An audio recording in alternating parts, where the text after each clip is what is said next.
ശ്രീ ആരിഫ്, ഞാൻ ഇന്നലെ ഈ വിഷയം ആരംഭിക്കുമ്പോൾ മുതൽ, അതായത് ഇന്നലെ ആണല്ലോ വിസ്ഡം ഇസ്ലാമിക് ഓർഗനൈസേഷൻ്റെ ജനറൽ സെക്രട്ടറി TK അഷ്റഫാണ് ഒരു പോസ്റ്റ് നടത്തിയത്. അതിൽ ആണും പെണ്ണും ഇടകലർന്ന് അല്പവസ്ത്രം ധരിച്ച് തുള്ളുന്നു എന്നൊരു പ്രയോഗമൊക്കെ കണ്ടപ്പോൾ എനിക്ക് അങ്ങേയറ്റം കൗതുകം തോന്നി. ഇവരുടെ മക്കളെക്കുറിച്ച് ഒരു അധ്യാപകനായ ആൾ എങ്ങനെയാണ് കണക്കാക്കുന്നത്? അയാൾ ആ പെൺകുട്ടികളെ ഏത് കണ്ണിലൂടെയാണ് നോക്കുന്നത് എന്ന് പോലും ഞാൻ അത്ഭുതപ്പെട്ടു പോവുകയാണ്.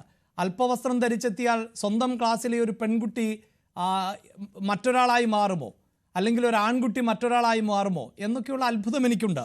ശ്രീ ആരിഫ്, യഥാർത്ഥത്തിൽ എന്താണ് ഇതിലെ ബേസിക്കായ പ്രശ്നം എന്നതാണ് താങ്കൾക്ക് ബോധ്യപ്പെടുന്നത്? ബേസിക്കായ പ്രശ്നം ഇസ്ലാം തന്നെയാണ്, അതിലൊരു സംശയമില്ല.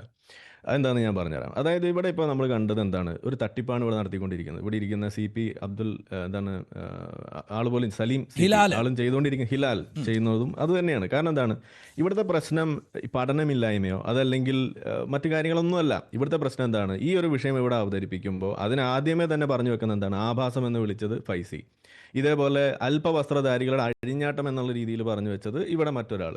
പിന്നെ എല്ലാത്തിനും ഉപരി സൂംബ എന്ന് പറയുന്ന സാധനം നൃത്തം എന്ന് തന്നെയാണ് പറയുന്നത്. ഇത് യഥാർത്ഥത്തിൽ ഒരു ഡാൻസ് ഫിറ്റ്നസ് പ്രോഗ്രാമാണ്. ഇതാണ് അതിൽ ആദ്യത്തെ ഒരു കാര്യം.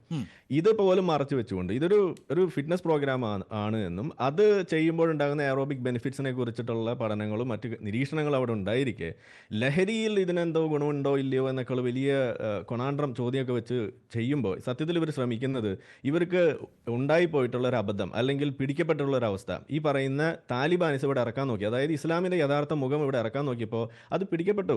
ഇവിടെ എന്താ പറഞ്ഞത്, ഇതിൽ എന്താണ് ഇതിൻ്റെ സാംസ്കാരിക ശൂന്യത എന്നാണ് ചോദിച്ചപ്പോൾ ഒരെണ്ണം പോലും പറയാൻ കഴിഞ്ഞിട്ടില്ല. കുത്തി ചോദിച്ചപ്പോൾ എന്താ പറഞ്ഞത്, അല്പവസ്ത്രം ധരിക്കുന്നതിനെ കുറിച്ചാണ് പറഞ്ഞത്. ശരി, ഇതിലിപ്പോൾ കുട്ടികളോട് അല്പവസ്ത്രം ധരിക്കാൻ ഇവിടെ എവിടെയും പറഞ്ഞിട്ടില്ല. അങ്ങനെ ധരിച്ചതുകൊണ്ട് അവരുടെ ഒരു ഇൻഡിവിജ്വൽ ചോയ്സ് എന്നുള്ള രീതിയിൽ അത് ചെയ്യുന്ന മുതിർന്നവർ എവിടെയെങ്കിലും ഉണ്ടെങ്കിൽ അത് അവരുടെ കാര്യം.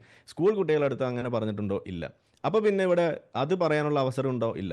പിന്നെ ഇവിടെ പറഞ്ഞത് ആൺ പെൺ മിക്സിങ്ങിനെ കുറിച്ചാണ് ഇവിടെ പറഞ്ഞത്. ആൺ പെൺ മിക്സിങ്ങിനെ കുറിച്ച് പറയുമ്പോൾ ആദ്യം നമ്മൾ പറയുന്നത് മക്കയിൽ ഈ ഹജ്ജിന്റെ സമയത്ത് അവിടെ നടക്കുന്ന ഈ ജാക്കി വെപ്പിനെ കുറിച്ച് നമ്മൾ പറയേണ്ടതായിട്ട് വരും. അതിന്റെ ചിത്രങ്ങൾ വീഡിയോ ഒക്കെ വേറെ ഉണ്ട്, അത് ഞാൻ വേറെ വെച്ചത്. നിങ്ങൾ ഇടപെടരുത്. നിങ്ങൾ പറഞ്ഞ മണ്ടത്തരം മുഴുവൻ ഞാൻ കേട്ടോണ്ടിരുന്ന് ഞാൻ പറയുമ്പോൾ നിങ്ങൾ കേൾക്കുക. ഓക്കെ, ഇവിടെ നോണ തന്നെയാണ് പറഞ്ഞുകൊണ്ടിരിക്കുന്നത്. നോണ തന്നെയാണ് ഇവിടെ പറഞ്ഞുകൊണ്ടിരിക്കുന്നത്. ഇവിടെ പറഞ്ഞു ആധുനിക വൈദ്യത്തിന്റെ പിതാക്കന്മാരായിട്ടും കുറെ മുസ്ലിങ്ങളുടെ പേര് കിട്ടുന്നു വിട്ടു. ഇബ്നു സീന അവിടെ വിളിച്ചോണ്ടിരുന്നത് ലീഡർ ഓഫ് ദ കാഫിർ എന്നാണ് വിളിച്ചോണ്ടിരുന്നത്. മുസ്ലിം ആയിരുന്നില്ല, ഇന്ന് അവർ മുസ്ലിമാക്കി മാറ്റുകയാണ്. അതേപോലെ ഈ പറയുന്ന അൽ റാസിയെ കുറിച്ച് പറയുന്നത് ഇത് ഹെറിറ്റിക് എന്നാണ് ആൾ വിളിച്ചുകൊണ്ടിരുന്നത്.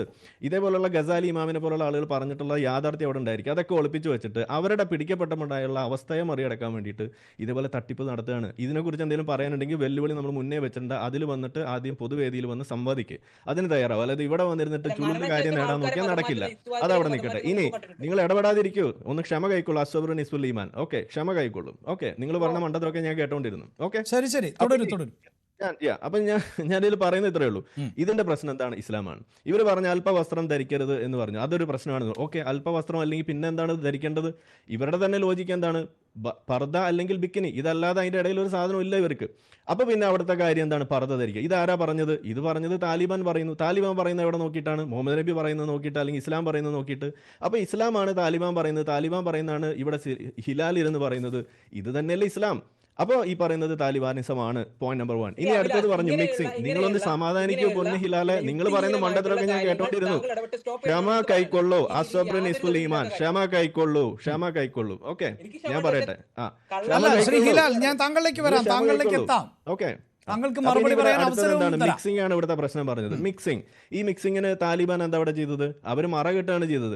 ഇത് തന്നെയല്ലേ ഈ പറയുന്ന ഹിലാലിന്റെ ജ്യേഷ്ഠൻ ഇവിടെ പണ്ടൊരു ക്ലാസ് നടത്തിയതിന്റെ വീഡിയോ ഇവിടെ വൈറലാവുകയും ചിത്രം വൈറലാവുകയും ഇതുപോലെ സെഗ്രിഗേഷൻ നടത്തിക്കൊണ്ട് ക്ലാസ് നടത്തുന്നതിന്റെ ഒരു വലിയ വിവാദം ഇവിടെ ഉണ്ടായി. അതോടൊപ്പം തന്നെ മറ്റ് കല്യാണങ്ങൾക്ക് ഇത് ചെയ്യുന്നത് സംബന്ധിച്ച് സിനിമാ നടിമാർ ഇതിവിടെ പുറത്തു വന്നപ്പോൾ അതിവിടെ വലിയ ചർച്ചയുണ്ടായി. അപ്പോൾ ഈ സെഗ്രിഗേഷൻ എന്ന് പറയുന്നത് ഇസ്ലാമിന്റെ നിയമമാണ്. ഇത്തരത്തിലുള്ള ഇസ്ലാമിന്റെ നിയമങ്ങൾ അടിച്ചേൽപ്പിക്കാൻ വേണ്ടി നോക്കുമ്പോൾ ഇത് പ്രശ്നമാകും. അത് നമ്മൾ ചർച്ച ചെയ്യും, അത് നമ്മൾ ചോദ്യം ചെയ്യും. ഇനി ഇവിടെ പ്രശ്നമാകുന്നു എന്ന് പറഞ്ഞു. ഇവിടെ ആർക്കാ പ്രശ്നമായിട്ടുള്ളത്? ഇവിടെ ഈ പറയുന്ന കുറച്ച് ഇത്തരത്തിലുള്ള വ്രണം പൊട്ടിയ ഇസ്ലാം മത വിശ്വാസികൾക്കല്ലാതെ വേറെ ഏതെങ്കിലും മതത്തിൽപ്പെട്ടിട്ടുള്ള ആളുകൾക്ക് ഈ വ്രണം പൊട്ടിയോ? ഇല്ലല്ലോ. അപ്പൊ ഇവർക്ക് വ്രണം പൊട്ടുന്നതിന്റെ കാരണം എന്താണ്? ഈ മതത്തിന്റെ പ്രശ്നമാണ്. അപ്പൊ ഇവരുടെ ധാർമ്മികത മതത്തിൻ്റെതാണെന്ന് പറയുന്നത്. അപ്പൊ ഈ മതം പഠിപ്പിക്കുന്ന ധാർമ്മികത എന്താണ്? പർദ്ദയിടണം. അപ്പൊ നിങ്ങൾ ഈ പറയുന്ന വേഷത്തിന് പകരം പർദ്ദയിടണം, ഇതാണ് അവരുടെ ധാർമ്മികത. അപ്പൊ പടച്ചോൻ പറഞ്ഞു ഞങ്ങൾ ചെയ്യുന്നു, പടച്ചോൻ കൊല്ലാൻ പറഞ്ഞാലും കൊല്ലും, ഇതാണ് ഇവരുടെ മതത്തിന്റെ ധാർമ്മികത. ഒബ്ജക്റ്റീവ് മൊറാലിറ്റി എന്ന് മാത്രമേ ഉള്ളൂ, വലിയ ഡെക്കറേഷൻ ഒന്നുമില്ല. അപ്പൊ ഇത്തരത്തിലുള്ള കാര്യങ്ങൾ പറഞ്ഞുകൊണ്ട് ജനങ്ങളിലെ നിങ്ങളൊന്ന് സമാധാനിക്കൂ, നിങ്ങൾ ക്ഷമ കൈക്കൊള്ളൂ മിസ്റ്റർ ഹിലാൽ ക്ഷമ കൈക്കൊള്ളൂ. അസ്വബ്രുൻ ഇസ്ഫുൽ ഈമാൻ. ഓക്കെ, ക്ഷമ കൈക്കൊള്ളൂ. നിങ്ങളൊന്ന് സമാധാനിക്കൂ, പറയട്ടെ. നിങ്ങൾ പറയുന്ന മണ്ടത്തിലൊക്കെ ഞാൻ കേട്ടോണ്ടിരുന്നില്ലേ? നിങ്ങൾ പറയുന്ന മണ്ടത്തിലൊക്കെ ഞാൻ കേട്ടോണ്ടിരുന്നു, ഞാൻ പറഞ്ഞത് നിങ്ങൾ കേൾക്ക്. ഓക്കെ, അപ്പൊ ഇതുപോലുള്ള കാര്യങ്ങൾ സമൂഹത്തിൽ ഇതുപോലെ ഇത്തരത്തിൽ ഏതൊരു വിഷയത്തിലും മതം കുത്തിത്തിരിക്കുന്ന പരിപാടി അത് ഈ ഇസ്ലാം മത വിശ്വാസികളുടെ ഭാഗത്ത് ഇതുപോലെയുള്ള വ്രണം പൊട്ടുന്ന വിശ്വാസികളുടെ ഭാഗത്ത് ഉണ്ടാകുമ്പോൾ അതിനെ എതിർക്കേണ്ടത് നമ്മുടെ ബാധ്യതയാണ്. ഇത് മതേതര ഇടങ്ങളെ മതേതരമായി നിലനിർത്തുന്നതിന്റെ ഒരു ബാധ്യത നമുക്ക് പൊതുജനങ്ങൾക്കുണ്ട്. അതിന് ഇത്തരത്തിലുള്ള പുഴുക്കുത്തകളെ നമ്മൾ കൃത്യമായിട്ട് എതിർത്തിരിക്കണം. ഈ പറയുന്ന സൂംബ ഡാൻസ് എന്നല്ല, എന്ത് തന്നെ ആയാലും, സ്കൂൾ സമയമാറ്റമായാലും ശരി, യൂണിഫോം സിവിൽ കോഡിന്റെ വിഷയമായാലും, ഏതിലും മതം തിരികൊണ്ട് ഇത്തരത്തിലുള്ള വികലമായ വാദങ്ങൾ വെച്ചുകൊണ്ട് ഇത് ബാക്കിയുള്ള ആളുകൾക്കും കൂടി അവരുടെ ഏതെങ്കിലും ഉന്നതിയെ പോലും തടയുന്നു.